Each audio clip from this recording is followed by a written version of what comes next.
listeners, it's me, Marnetta Larimer, host here at Impacting the Classroom. As always, we love to kick off our conversation by asking what's impacting the classroom. Today, all snapping fingers, we have with us Darrell Brown with ITAV, It Takes a Village Schools, and we will be chatting about servant leadership and holistic schooling. Darrell, welcome. Hi, good afternoon. It is so good to see you, Marnetta. Same, we have some history, right? Yes, we Yes. do. Teachstone brought us together and it created a full circle moment for us as well. So, Yeah. how I first met Marnetta was training to get my certification to be a 0 to 3 infant toddler class observer. So, that's how we met, and now we're connected forever. We are connected forever. I remember your name for the training was Darrell Donut, right? Was our icebreaker. Darrell donut. Because our icebreaker was about having a picnic and what you were going to bring, and it had to match the first letter of your name, right? And I remember Hmm. that. Been many, many years, but you will always be Darrell Donut for me. I am so excited about our episode today, especially, being able to chat with you. I think the first thing I want to talk about is what you do at ITAV Schools, and tell us a little bit about that organization. Awesome. So, again, everyone, my name is Darrell Brown, and currently I serve as the Director of Teaching, Learning, and Quality Practice with It Takes a Village Family of Schools. I just transitioned into that role, so that's overseeing the educational component over all of our 0 to 5 classrooms. It Takes a Village is comprised of 6 early child care centers and 2 elementary schools. And so I work over the ECE space. Prior to this position, I was the director of the Early Childhood Workforce Development Program.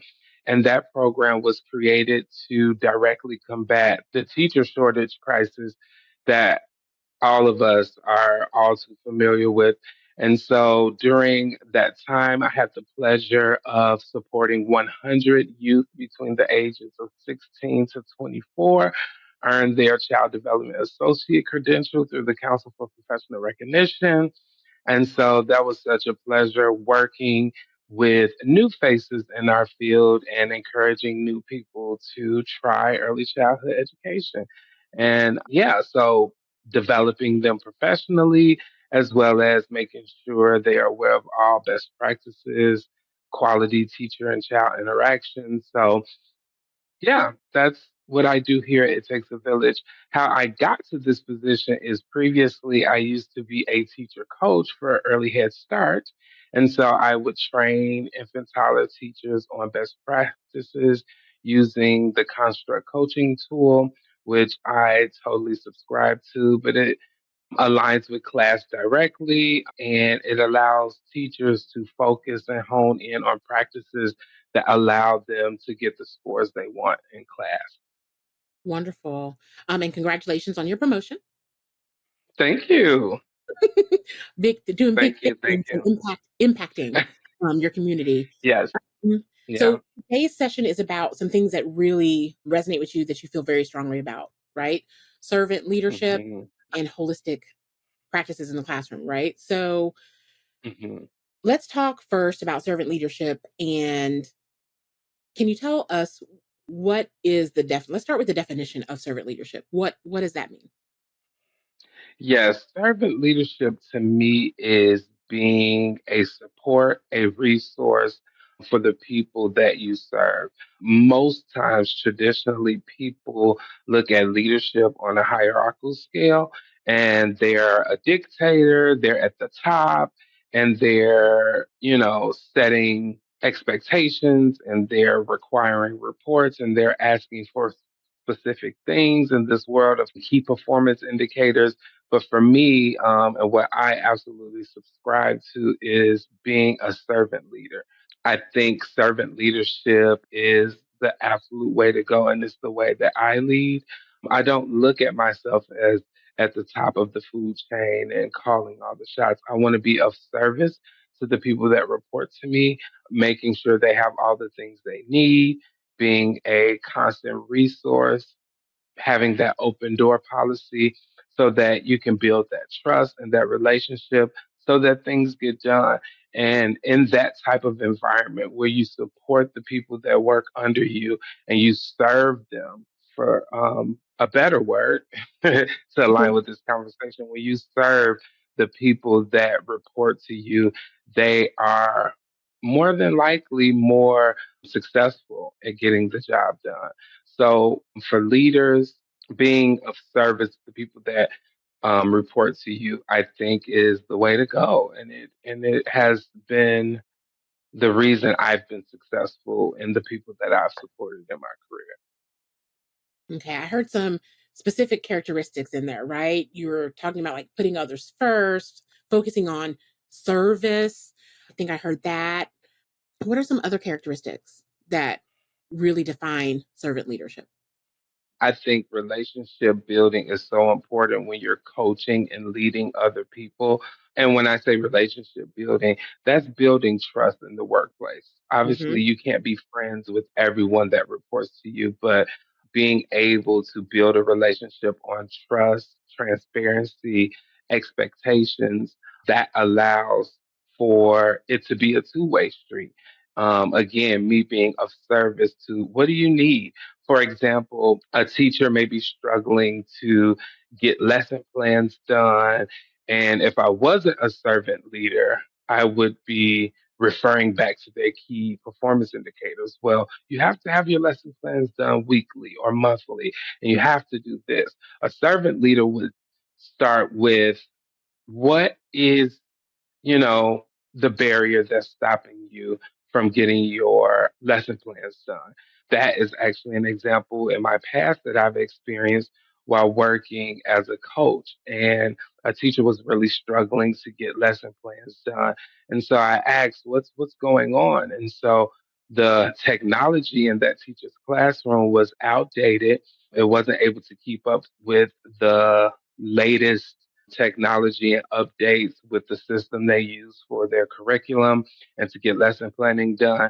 And so, as the leader, I did everything in my power to make sure that teacher had everything they could. And so, we were able to get that classroom new iPads, and immediately lesson planning started to be done again in that classroom. And so before that, the teacher was struggling to do anecdotal note taking and to do handwritten lesson plans and to individualize. And it was a lot. And so if we only look at it from a leadership perspective, I'm not able to check that box. I'm going in the classroom. I need to see a lesson plan. It needs to be visible, and I don't see it. But a servant leader found out what was going on, what's the barrier, and then immediately address that barrier so that the teacher could be successful. So to me, that's I think in a nutshell a good example of the difference between servant leadership and traditional dictator leadership.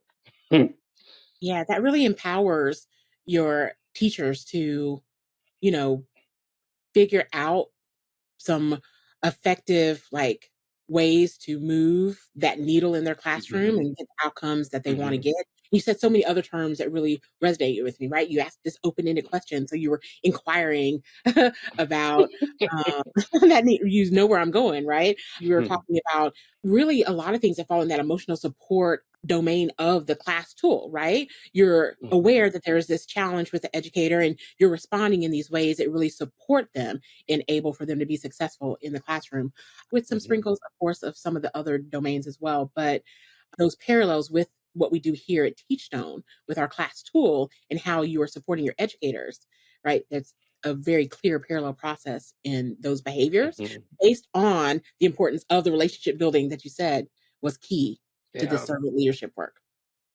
Yeah, absolutely. It's crazy, right? You can use those class tools and domains in every aspect of life, right? If you look at work as a place where you grow and continue to learn, then that's a place you can always use the tools of class, right? Because you're trying to create an environment with class to have get the most out of learning in that environment. And so in that relationship between the teacher and their supervisor or director or someone that's supporting them, those tools absolutely can be used and be beneficial. Absolutely. Not just for children, and students in the Mhm. classroom. Adults need that same type of care, inquiry into them as people, and positioning them to improve their practices, right? So the Yeah. sensitivity and care that you're showing, like, kudos, and thanks for using what you learned Thanks. so long ago. From you. I learned it from you. You also had a really beautiful example of how those characteristics show up in your work. So I appreciate you sharing that with us as well. Why do you think that school and educational leaders need to think about leadership differently? Why is that important? Well, we are suffering from a teacher shortage crisis.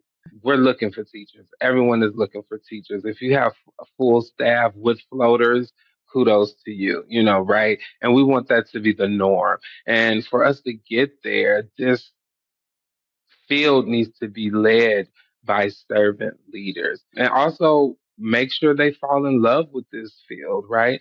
We don't want them to come for 3 or 5 years. We want them to be career educators Right. and realize the importance of building our future leaders and potentially future educators for the future. I used to refer to my apprentice in my workforce development program as future educators because I wanted them to feel empowered and to stand in the fact that and see themselves as educators. And so our field absolutely needs that approach, that leadership, and things like that. It'll just overall benefit the classrooms and the centers if they have those types of servant leaders, and it'll overall ultimately benefit our field of early childhood education as servant leaders. Most definitely. When Robert K. Greenleaf coined this phrase, right, back in the 70s, and it became this Hmm. phenomenon, he talked about servant leadership at an individual, right, leadership level, but also touched on how an organization as a whole Hmm. could live as a servant leadership body. What are your thoughts about that? And where you are currently or where you've been previously, like what does the Hmm. embodiment of that look like at an organizational level? And how do you support that?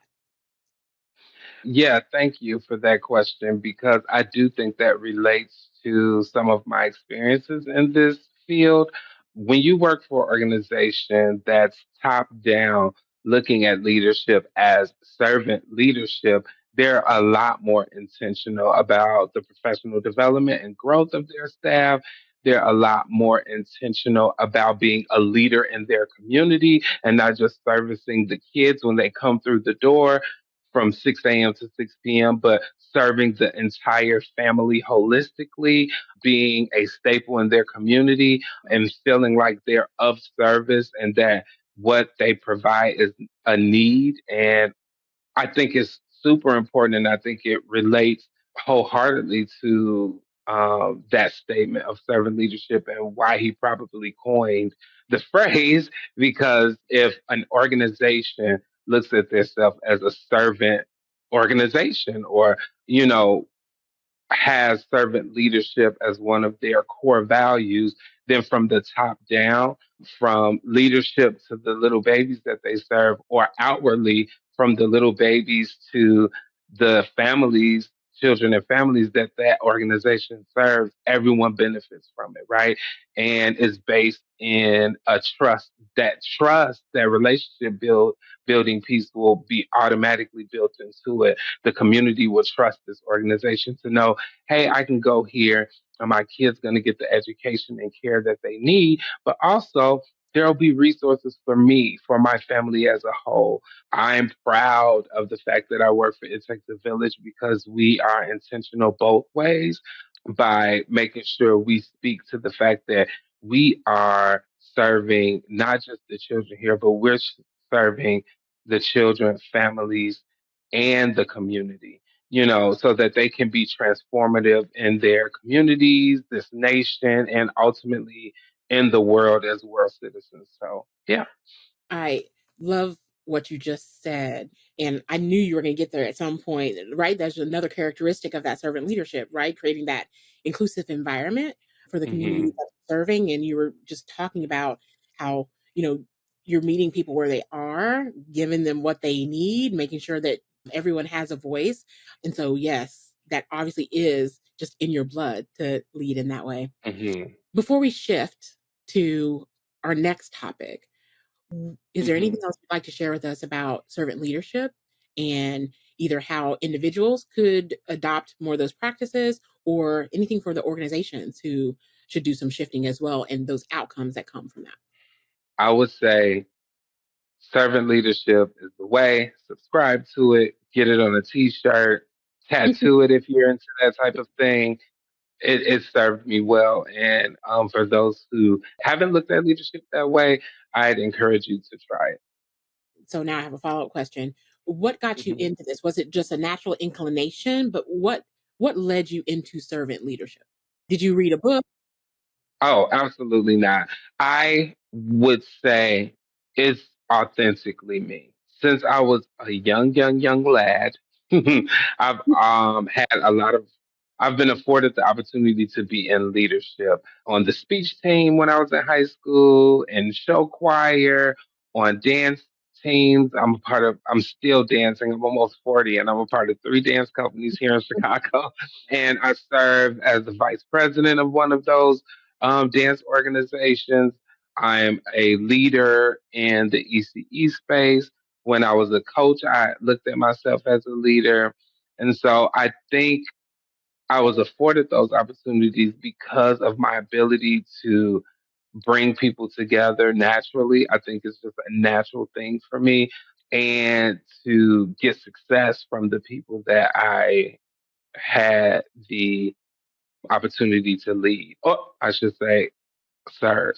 Yeah, so I think that's a part of me authentically, but I don't want people to think that that's not something they can subscribe to or something that they can't do for themselves if they aren't that way naturally. And again, that's that relationship building piece, leaning into trust, being a servant of the people you work with, making sure they have all the things they need. It will be successful for you. For me, it is a part of who I am naturally. I'm a lover of people. I am a believer that you can find good in all situations. And so that may be authentically me, but I think servant leadership is something that anyone can do. Yeah, most definitely. I agree. And I appreciate your honesty there because there are some innate traits, Hmm. right? People have, right? So just it's just Hmm. who I am as a person. But there we always Hmm. have an ability to have a growth mindset, like and shift the tide of what we're doing. So it is possible. There's literature out there, there are courses, etc. So Hmm. definitely something you can shift into if your Hmm. leadership style is not that leans from leading from the heart as opposed to policy, right? And procedures. Yeah, So yeah, wonderful. Thank you yeah. so much for that. So let's move to this other part. Let's talk about holistic schooling. What are you talking Hmm. about? So holistic schooling, right? I think that again talks about an organization that, and I hate to revert it back to servant leadership, but holistic schooling comes from that servant leader mindset, right? A holistic school, in my mind, is that space that you can go to for everything. My organization, It Takes a Village Family of Schools, one of our founders speaks all the time about how when she was younger, she would go to the watering hole, the Shule Watoto, or something in Swahili. And it was a program that she was a part of as a child that completely shifted her life, encouraged her to build this organization with her mom. And I, that program is an example of that holistic schooling, right? Being able to go to school, not just to educate your kids, but there's resources there for the kids, there's resources there for the family, there's community events, there's activism taking place. There's just this holistic thing, right? If a child is hungry when they come to school, maybe that family has some issues or some food insecurities.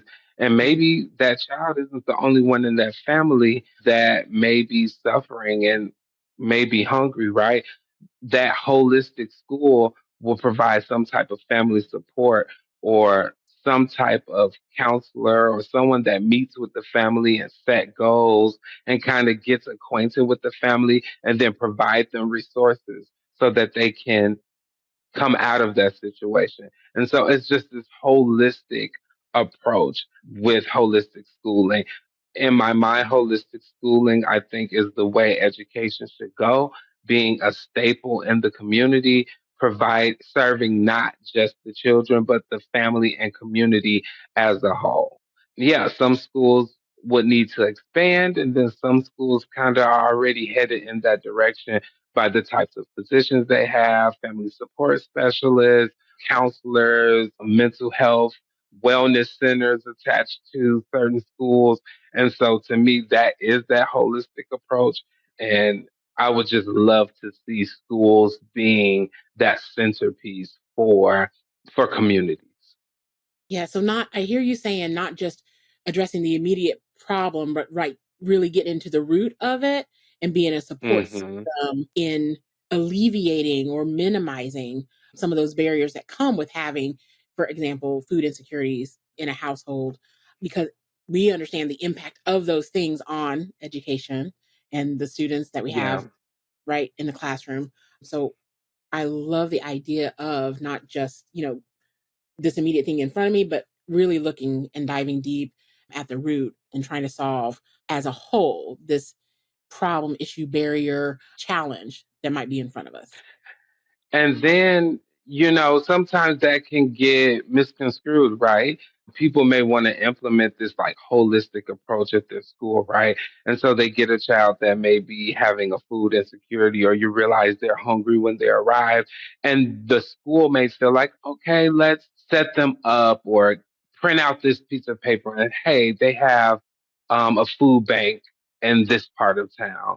And we Yeah. just thought you should have it, right? Is that holistic, right? If they can't buy food, do you know about their transportation needs? Are they Right. going to be able to get to this food bank, right? And so, if a more realistic, holistic approach will be having someone that can meet with families, during orientation or registration for their child to attend that school, and then taking it a step further by setting goals and learning about that family's boundaries and then being able to address them there. And obviously, resources or an organization's capacity would dictate how effective they could be in that holistic approach. But that would be the goal, right? That's the dream that schools are the hub of resources. And we are not afraid as taxpayers to cheer for funds to go in that direction, right? Knowing that it's going to serve holistically the community. So, yeah, just being really intentional about that and not just, hey, I noticed this and I want to support you. Here's a list of all the places that can help you. Good luck with that, right? The heart's in the right place, their heart posture is in the right place, but is that the holistic approach we dream of that we want ultimately for our schools? So yeah. When you think about where we are like today, right, what you're talking about isn't what we traditionally think of when we think about school, right? It's, you know, Hmm. children come, I have this role of educating them and then go on going about your way, right? Why do you think that has changed? Why our perspective of what school should be? Yes. I think my mindset has changed because I work in the field of Mm, education and people services and being of service of people. And I know the benefits of that.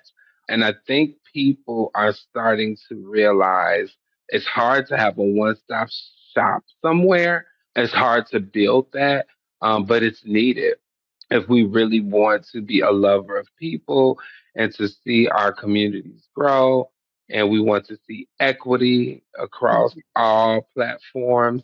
I think that's a way that the less fortunate are seeing it could potentially be possible, right?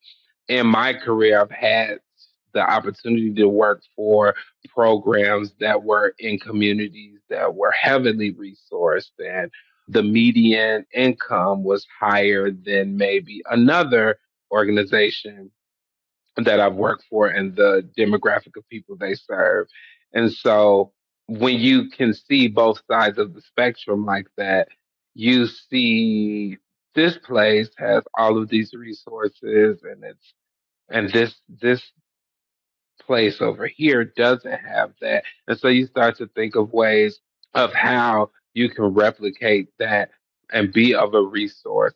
And so with schools, education being like the pinnacle, it seems like that culminating place where people can go to and get those things. And I do think it's based in equity and inclusion and making sure everyone has what they need. So, yeah, I think it's just shifting with the times. Most definitely. I think our early Head Start programs, have a good grasp of that holistic approach, right? And when we talk Hmm. about like replication, how do we move that outside of that space? Because we know it doesn't stop there, right? Hmm. Those families, those children, like they still have those needs moving into the public school Hmm. sector. And again, we know the impact it has on their education. If a child, you think about Maslow, right? That hierarchy of needs. Hmm. If Hmm. they're hungry, I can't focus on nothing else but the fact, that I am hungry. So how do we Hmm. remove those things so that the learning can happen and we can look at those outcomes that we know will make them successful adults move Yeah. forward. So I like the ideal of that replication. Are there other places aside from early Head Start and like Head Start where people could go to replicate this type of holistic approach? I don't want to pretend to be an expert in that area. I can just speak to my own personal experiences. So I want to make that clear. So I'm a dreamer, right? Marnetta, I'm dreaming, right?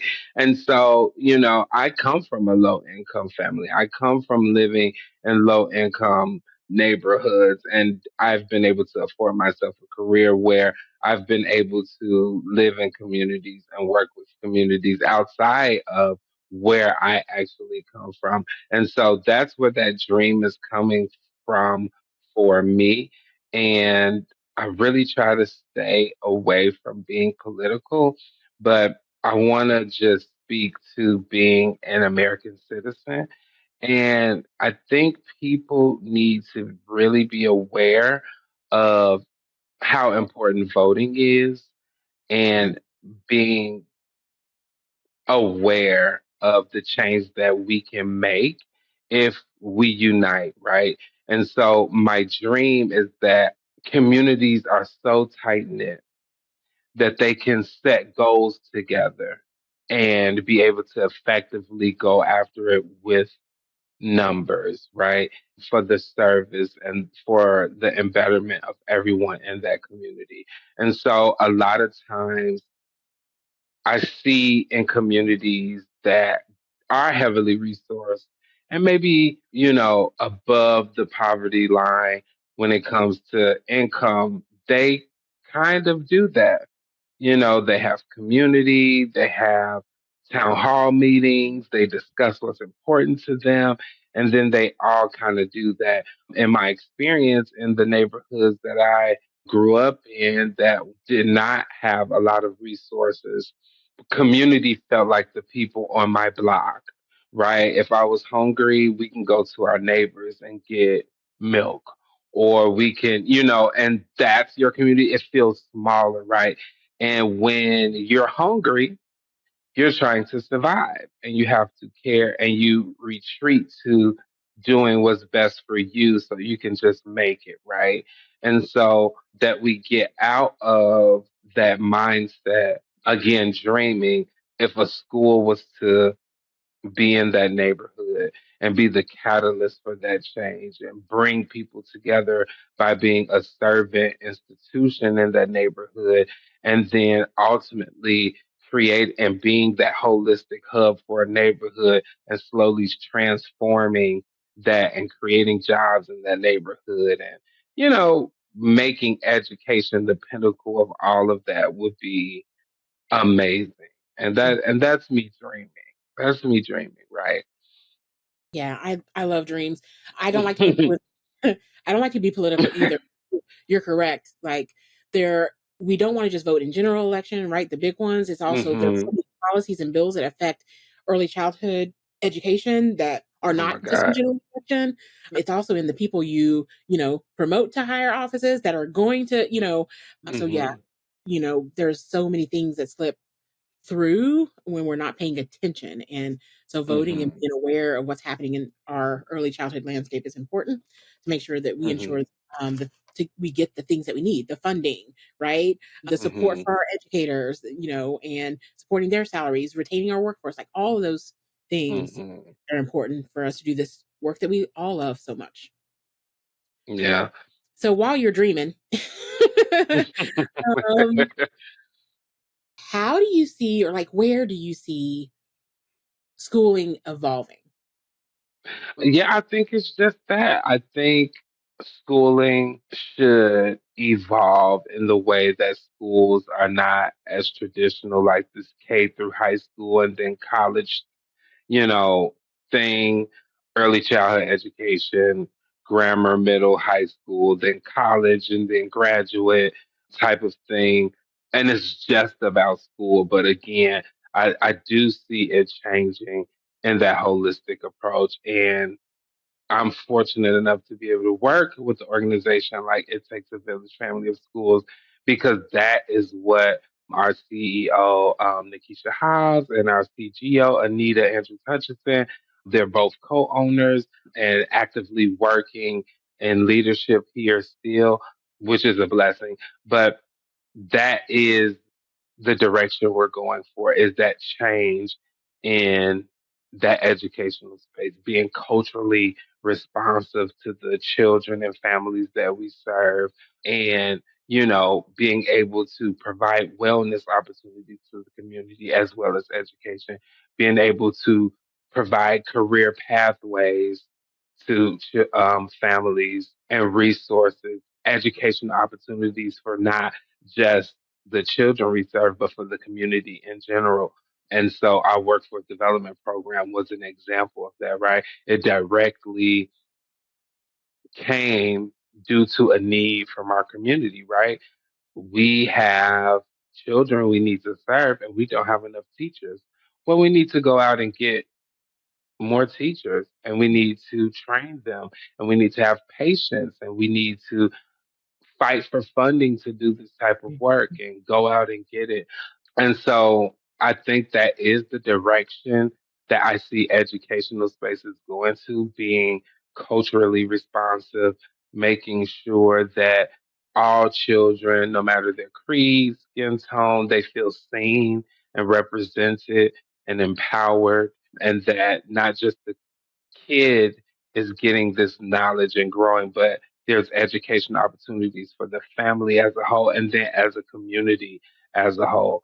And so if I see education going that way in certain spaces, I would say. In Chicago, we have recently in our public school system, we're adapting this school board, elected school board officials type of thing. And it's causing an uproar in Chicago. I won't speak too much about it because I'm not a expert in that, but I would hope that the result of these things is more holistic schooling efforts for neighborhoods, making sure funds are distributed equally and ultimately so that schools can be like this example of servant leadership, top down, a servant organization to the community, and ultimately becoming that holistic schooling approach, and being like that pinnacle of neighborhoods. That's my dream. When we think about like the holistic approach and then that more traditional model of schools, how are we placing unfair expectations on educators? So I think, and that kind of circles us back to being servant leaders, right? If we have a classroom that's over ratio, a teacher has too many teachers in the classroom, we can't expect that teacher to also do family assessments and also write grants and also, do all of these things. And so we need to pour funding into our educational system so that, you know, we can have people in to do those jobs specifically. And so if we don't, right, and we aim high, we could place unrealistic expectations on teachers and ultimately cause them to leave the field. We do Mm. not want that. We do not want that at all. And so we want to make sure that we are not placing those unfair expectations on teachers. And the way that we do that is making sure they are absolutely equipped with all the things that they need, making sure that those who are leaders of that organization are servant leaders in ways that they are serving the teachers, in the ways that they continue to pour into the field of education by workforce development and making sure we have enough teachers in classrooms, and then ultimately seeking funding that can allow us to expand the services that schools provide so that teachers aren't called on to do everything. I used to be a teacher and I was a pre-K teacher. And that's a lot. You're not just teaching ABCs and one, two, threes. You're a counselor. You're a problem solver. You're a teacher. You're, a friend if it's, the community is really that tight knit. So going for holistic, like I said, that holistic schooling model is the dream, right? But as we reach for our dream, we have to be very intentional not to overwhelm our teachers, our change makers. They are building our future of tomorrow. And so we want to make sure we are loving on them the most, just like we love on our kids the most. So yeah. Yeah, that was a really, I mean, I was going to ask a follow-up question about retention, but you kind of wrapped it up in that last response. Hmm. How can we retain and support, these important, pivotal people for what we need to do in our field? So I appreciate that. That was a nice whole answer, like Yeah. you right where I needed you to go. So Yeah. And yeah, I was gonna say also too, like we definitely want to make sure we're supporting teachers in that way. One of my supervisors used to always say to me, people don't quit their jobs. Most teachers love teaching, right? They quit their supervisors. yeah, And so that's another reason why it's so important that we implement that servant leadership, especially in spaces where we are trying to retain our teachers. Please retain your teachers. If you're listening, do everything to service your teachers, love on them, make sure they have everything they need, the same way you would support a child, support that teacher, and obviously not the same way. I don't want you going rocking any of your teachers when they're stressed. Don't try to lift them up and hurt your back, and then you won't be able to show up for the kids. But be there and be of support and have that servant mindset and that look through that servant lens. How can you serve? I think servant leadership is definitely the way to combat our teacher shortage crisis that we're experiencing. most definitely. Because even in the most stretching environment, right? If I have good support, if my leader is giving me what I need and the support, like I can withstand anything if I feel supported, right? Hmm. And, like, so Hmm. you hit the nail on the head with we don't quit a job, Hmm. like we ain't quitting the role, like we quitting you, like we're those leaders, um, Yes. and Hmm. all the shenanigans that comes with that leadership, right? So Yeah. you hit the Yeah. nail with that. Any final thoughts Yeah. before we say goodbye? Well, Donut Darrell Insider. Sorry, guys. It has been a pleasure speaking with you, Marnetta. I'm looking forward to us connecting again and talking about all the things class and early childhood education. And yeah, Yeah. be the Thank change you want to see, people. Okay. Okay. And thanks for talking to us, Darrell, about how to lead with our heart, right? As opposed to, all those other Yes, external factors. absolutely. Those relationships, those Hmm. interactions are the most important thing that really drive the outcomes that we're trying to seek. All right, Yep. listeners, we hope you've enjoyed today's conversation and we hope that you follow along for another great season. You can find today's episode and transcript on our website, teachstone.com/podcast. And we'd love to know what you think. So let us know by dropping us a like and a comment on Apple Podcasts or from whatever platform you are streaming from so that we can continue to make content that really speaks to you. You can also send us an email at podcast@teachstone.com. As always, behind great leading and teaching are powerful interactions. Let's build that culture together. Talk to you soon. Thank you to today's team. Marnetta Larimer is our host. Our producers are Isabella Henriksen and me, Megan Cornwell. Editing help is from Castos. You can find Impacting the Classroom on our website at teachstone.com/podcasts, where you can also listen to our other show, Teaching with Class. Impacting the Classroom is a Teachstone production.